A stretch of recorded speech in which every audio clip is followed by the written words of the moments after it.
বেইমানি করে, জংলার গাছ কখনো মানুষের সাথে বেইমানি করে না।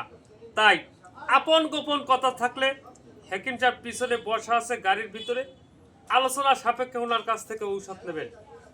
জানেন তো, নিয়মে ঔষধ, অনিয়মে বিষ। আল্লাহ বলছে মানুষের জন্য রোগ, মানুষের জন্য ঔষধ।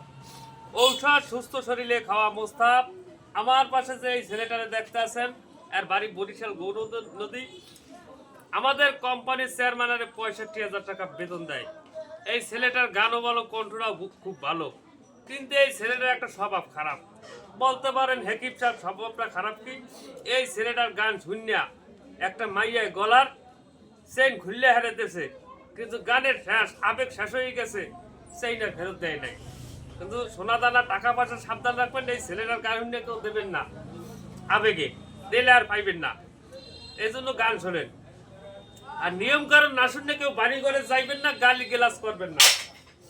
হ্যাঁ, অনেকে আছে নিয়ম কারণ শোনেন না, না শুনলে বাড়ি ঘরে যান, যাইয়ে বাটপার সিটের বললে এই ধরনের কথাবার্তা করেন। এই জন্য নিয়ম কারণ না শুনলে কেউ বাড়ি ঘরে যাইবেন না, গালি গেলাস করবেন না। এই আর যারা খালি বোতল নিয়ে আইছেন জমা দিয়া ঔষধ দিয়ে যান, সব আজকে কিন্তু সবাই ঔষধ পাইবে না।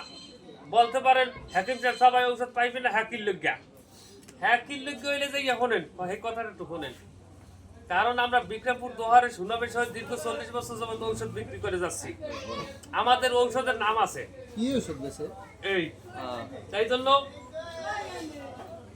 নিয়ম কারণ না শুনে কেউ বাড়ি ঘরে যাইবেন না, গালি গালাজ করবেন না, বাটপার সিটের এই ধরনের কথাবার্তা কেউ বলবেন না।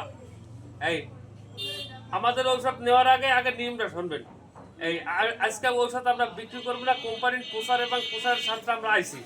এই জন্য মাত্র 10টা ফাইল নিয়েছি, 10 জনের বেশি চাইলে পাইবেন না। এই জন্য খালি বোতল যারা নিয়ে আইছেন দিয়া আপনারা